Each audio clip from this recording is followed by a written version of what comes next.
جی السلام علیکم ناظرین، بریکنگ نیوز ود اون شرازی کی ایک اور اہم ایپیسوڈ میں آپ کا ہوسٹ اون شرازی حاضر خدمت۔ میر کیا سادے ہیں بیمار ہوئے جن کے سبب اسی عطار کے لونڈے سے دوا لیتے ہیں۔ میر تقی میر نے یہ شعر بہت پہلے کہا تھا۔ شاید انہوں نے جو اس شعر کی تشریح کی جاتی ہے کہ پیار محبت میں یا کسی اس حوالے سے اپنے عشق میں کہا تھا، لیکن یہ شعر اب پاکستان کے معاملات پہ بڑا آپ یہ کہیں کہ پورا اترتا نظر آ رہا ہے۔ مکمل طور پہ پاکستان کے جو حالات واقعات ہیں اس شعر میں آپ یہ کہیں کہ 100% بیان کیے گئے ہیں۔ یعنی جہاں جہاں سے پہلے ہمیں ٹھوکریں لگ چکی، جہاں جہاں سے پہلے ہم نقصان اٹھا چکے، وہیں سے ہم وہاں پہنچتے ہیں، وہیں سے دوا حاصل کرنے کی کوشش کرتے ہیں۔ یعنی آئی ایم ایف جو پہلے مہنگائی کا باعث بن چکا، وہ آئی ایم ایف ہمیں پھر پسند آتا ہے۔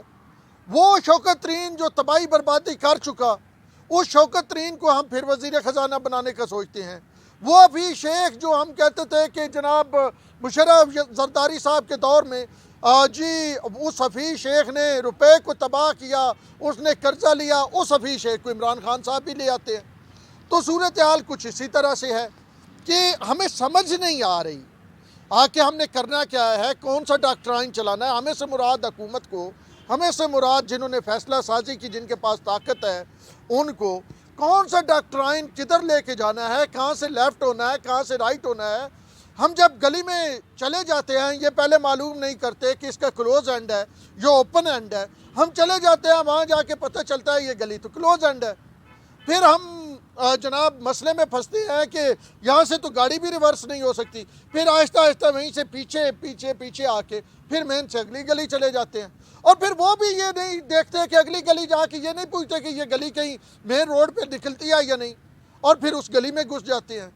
تو صورتحال اب اس وقت یہ ہے کہ ایک فیصلہ کیا جاتا ہے، واپس لیا جاتا ہے، کیا جاتا ہے، لیا جاتا ہے واپس۔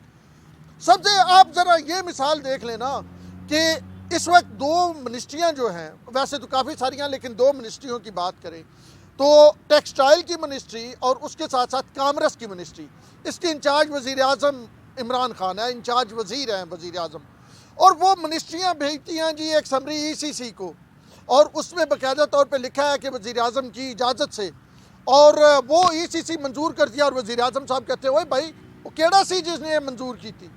ہمارے سر یہ کہاں سے آئی یہ بات کہ بھارت سے آپ چینی اور کپاس منگوائیں؟ تو ہمارا نظر بھری پوری کابینہ میں 50 سے زیادہ لوگوں کی کابینہ میں یہ کہتے ہیں کہ پی ایم صاحب آپ نے کچھ عرصہ پہلے مجھے ہدایت کی تھی کہ بھارت سے منگوا لیں چینی اور کپاس، تو پھر خاموشی چھا جاتی ہے۔ تو یہ کہاں پہ فیصلے ہو رہے ہیں، کس طرح ہو رہے ہیں؟ اگر وزیر اعظم، اب یہ دیکھیں نا دو چیزیں ہیں یہاں پہ، اگر تو وزیر اعظم نے یہ کہا تھا تو پھر وزیر اعظم نے وفاقی کابینہ میں یہ کیوں کہا کہ یہ کہاں سے آیا؟ اور اگر وزیر اعظم نے نہیں کہا تھا تو ہمارا نظر یہ کہہ رہے ہیں وزیر اعظم نے کہا تھا تو وزیر اعظم کو ان کے خلاف ایکشن لینا چاہیے تھا۔ مطلب کوئی آپ بندہ نکال دیتے ہیں، وہ پہلے آپ چلے پیچھے تھوڑا شروع، عامر کیانی سے شروع ہوتے ہیں، عامر کیانی کو آپ نکالتے ہیں، اربوں روپے کے مبینہ طور پہ ان پہ الزامات ہیں۔ کوئی آپ یہ کہتے ہیں جی کپتان نے بڑا کام کر دیا، کپتان نے نکال دیا، تو بھائی ان سے کوئی برآمدگی شرآمدگی کیوں آپ نے نکالا؟ ندیم بابر کو فارغ کیا، لوگ کہہ رہے ہیں جی دیاڑیاں لگا کے ندیم بابر صاحب چلے گئے۔ وہ جب میڈیا یہ پیٹ رہا تھا کہ ندیم بابر صاحب غلط کر رہے ہیں، اب جب پٹرول عالمی جو مارکیٹ ہے اس میں فی بیرل $20 پہ تھا، وہ نہیں خرید رہے تھے، اور ایل این جی کے معاہدے اور وہ ساری کہانیاں، اس وقت تو خان صاحب کہہ رہے تھے نہیں گھبرانا نہیں ہے، مجھے ندیم بابر پہ اعتماد ہے۔ لیکن پھر ندیم بابر کو فارغ کیا تو بھائی یہ تو بتائیں کہ اس سے کیا برآمدگی کر رہے ہیں، کتنا اس نے اس ملک کو نقصان پہنچایا ہے۔ پھر وہ ایک صاحب تھے وہ پولیو والے، وہ بھی جی کھا پی کے نکل گئے۔ تو اس عجیب و غریب صورتحال ہے۔ پھر 2 سال شیخوان کو مرکز سے نکالتے ہیں، اس پہ کرپشن کے الزامات لگاتے ہیں اپنے من پسند ٹی ویوں پہ، اور جب وہ پھر پنجاب میں عہدہ دے دیتے ہیں، پھر 2 سال شیخوان جو ہے نیٹ اینڈ کلین ہو جاتی ہے۔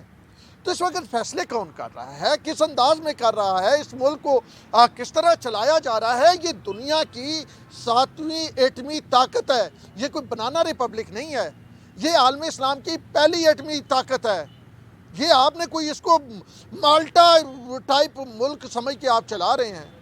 اور آپ یہ سوچ رہے ہیں کہ یہ ملک اس طرح چلے گا، تو اس طرح تو ایک گھر نہیں چل سکتا، ملک کس طرح آپ چلائیں گے؟ اس طرح سے ایک چھوٹا سا ادارہ نہیں چل سکتا، تو یہ ملک کس طرح چلے گا جیسے آپ چلانا چاہ رہے ہیں؟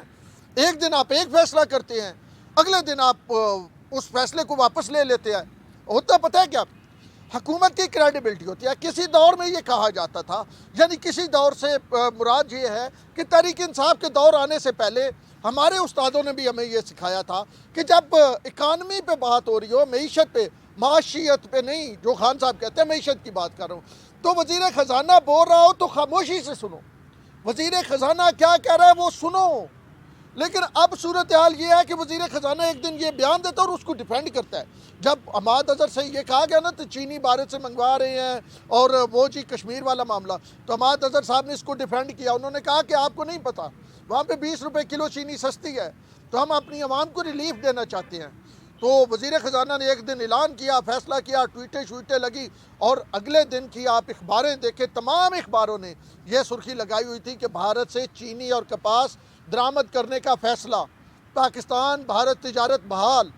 تو وزیر خزانہ صاحب تو بڑے کانفیڈنٹ تھے، ایز یوزول انہوں نے جیسے بتایا پی ایم صاحب نے کہا ہوا تھا، تو انہوں نے جناب پریس کانفرنس ٹھوک دی۔ بعد میں آپ عثمان ڈار جیسے لوگ کہہ رہے ہیں کہ جی پریس کانفرنس نہیں کرنی چاہیے تھی ان کی، مطلب پی ایم کے ساتھ جو ایڈوائزر ہیں۔ تو جناب علی جو میں کہہ رہا تھا کہ جب وزیر خزانہ بات کرو خاموشی سے سننی چاہیے، یہ کہا جاتا تھا۔ ایک ایک بیان پہ اسٹاک مارکیٹ اوپر نیچے ہوتی ہے۔ جب وزیر خزانہ نے یہ بتایا تو اس کے بعد میری یہ اطلاع ہے کہ بہت سارے جو امپورٹرز ہیں انہوں نے رابطے کیے بھارت میں، وہاں سے چینی منگوانے کے لیے معاملات، ساری رات رابطے ہوتے رہے، اور صبح جناب وفاقی کابینہ نے کہا کہ نہیں جی ایسے تو نہیں، وہ نہیں کہ نہیں سانو نہیں منظور۔ تو آپ کو نہیں منظور تو اس پہ اس کا کیسے؟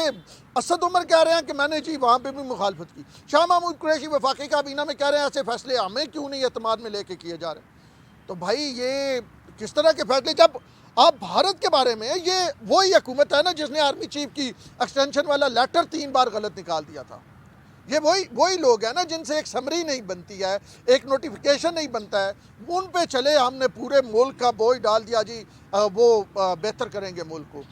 خیر بہرحال ہر آنے والے دن میں اپوزیشن تو ویسے ہی نکارا، میرے خیال میں تو اپوزیشن نکارا، بالکل نکارا، اور یہ حکومت ہر آنے والے دن میں پہلے سے بڑھ کے کوئی بھنڈ مار رہی ہے، پہلے سے بڑھ کے کوئی حرکت کر رہی ہے۔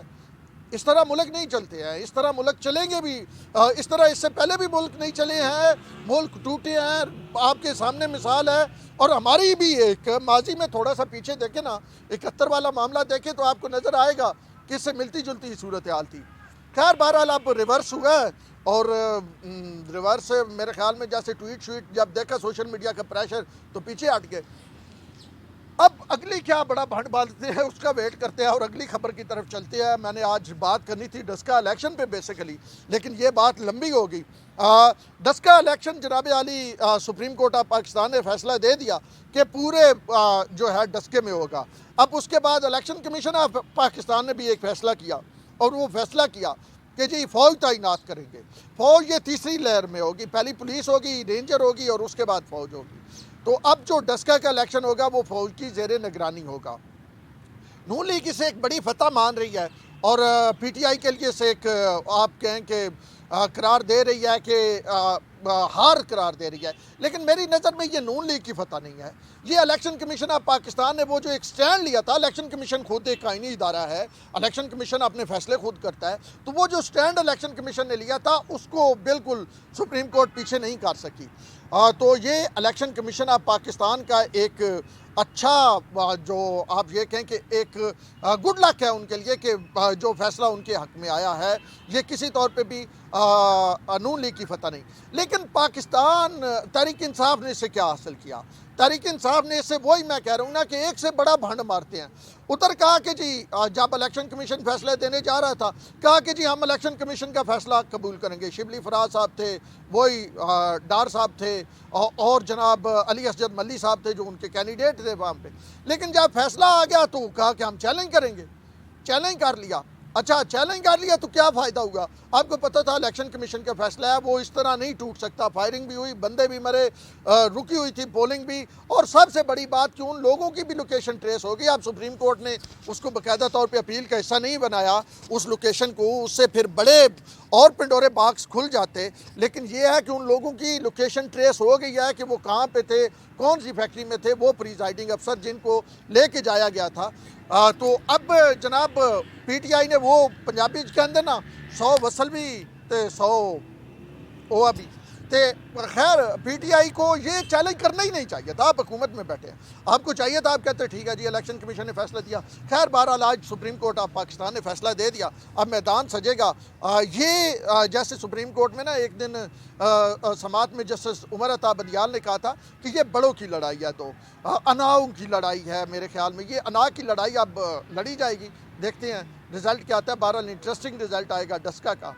اور بلاول صاحب نے بھی آج پریس کانفرنس کی ہے, مریم بھی دوبارہ ایکٹیو ہوئی ہیں, ٹویٹ شویٹ انہوں نے ڈسکا کے حوالے سے کیا ہے, لیکن اس پہ ہم کسی وقت پھر بات کریں گے. اب تک کے لیے اتنا ہی. اپنے ہوسٹ ہارون شیرازی کو دیجیے اجازت.